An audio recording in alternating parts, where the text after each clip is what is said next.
Ուրեմն խոսենք չէ մի փոքր աղետի ու չաղետի մասին։ Նախ արարչության մեջ մի բան չկա, որ այն չի։ Ամեն ինչ այնա, ամեն ինչ տեղին է, այսա քիչ առաջ մի հատ աղջիկ էր ջալ, երեխա էր կողքով սանցնում, տեսա մեջքը բաց է սառի եղանակին, մտքիս մեջ ասի,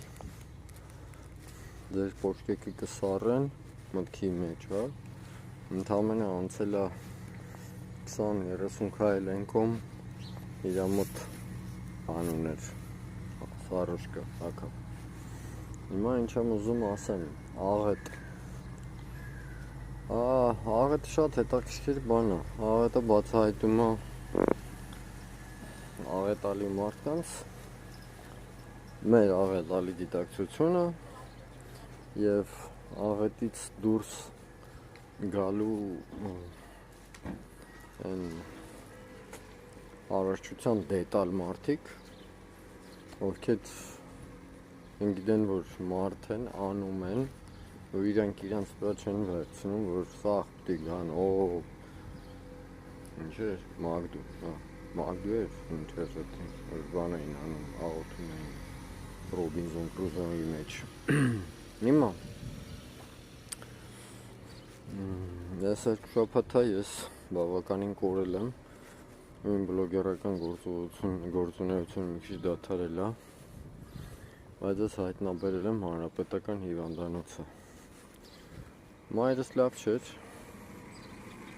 ու այդ ընթացքում հետաքրքիր բաներ տեղի ունեցավ, մարդիկ եղան, որ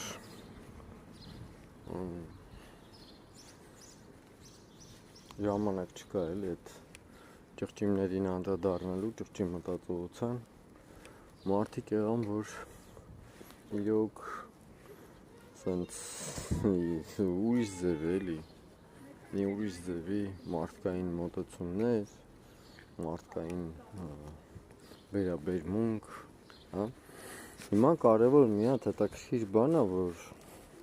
շատ մարդիկ ուղղակի կորցնում են կապը իրենց մարդկայնության հետ։ Շատերի մոտ դա տեղի ունենում ֆինանսական հաջողությունների ճանապարհին, երբ որ մարդու ձգտումները լինում է, որ ֆինանսը կարողությունները սենը պիտի բազմապատկվի, որ ինքը չի հանձնվում կյանքին, իրան չի հանձնում կյանքին, որ կյանքից պոկում է։ Ինքը կյանքից պոկում է նաև այն մարդկանց, ովքեր